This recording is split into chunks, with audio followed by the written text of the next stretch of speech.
მოგესალმებით ჩემო ძვირფასებო. დღეს არის ჩემთვის განსაკუთრებულად ბედნიერი დღე. ჩემ გვერდით დგას ძვირფასი ქალბატონი ნათია ოთარაშვილი, რომელიც ცხოვრობს ისტორიულ ჰერეთში. რუსთავების სტამბოლის საზოგადოებაში თავის დროზე დაიბადა იდეა, რომ გაკეთებული იყო ხელნაწერი ვეფხისტყაოსანი საქართველოს ფარგლებს კერძოდ ჰერეთში.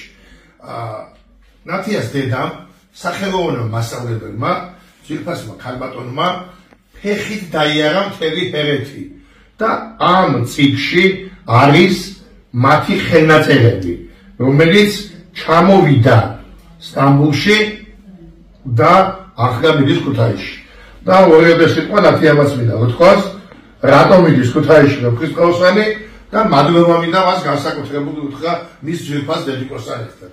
უკვე რამდენი წელია ეს წიგნი ჩამოვიტანე კახიდან აქ და ველოდებოდით თუ საწავიდო და ეს წიგნი და მე დღეს ძალიან ბედნიერი და მოხარული ვარ, რომ დედაჩემის ღვაწლი უყვალოდ არ დაიკარგება და ის ბატონ მერაბ პიცარიძეს ჩუქნით ჩვენი კულტურის ცენტრის სახელით და რიკო ტარტარაშვილის სახელით და ვიცით რომ ის საიმედო ადგილას იქნება და დიდი მადლობა ბატონ მერაბს ამ სამსახურისთვის. მადლობა თქვენ და თქვენ ძვირფას დედას და მე შეპირებისამებრ აუცილებლად ჩავალ საინგილოში და თქვენი ძვირფასი დედა მიიღებს ჩემ პროექტში მონაწილეობას ვეფხისტყაოსას წერ საქართველო. და ეს განსაკუთრებულება, რასაც რუსთაველი ქვია და ჩვენი გაერთიანება ქვია, მაინც რუსთაველიდან იწყება. და შოთა რუსთაველი არის ჩვენი სავიზიტო ბარათი გალაქტიკის გარეთ. და ბოლოს მაინც სურამ გორგილაძის ბოლოს ტროფით მინდა დავამთავრო.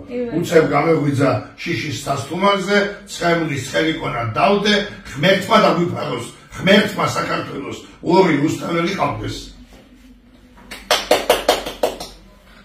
შენიერია. და კიდე ერთი, მოდი ასე გავაკეთოთ, ბოლოს ტროფიც ვთქვათ ერთი ეს ვითხარ შენ გახარებას, აკვანს რამართებს სასაფლაოსი, მართლა 4 კვას ახარება თუ ერთი ვეფხისტყაოსნით. შენიერია.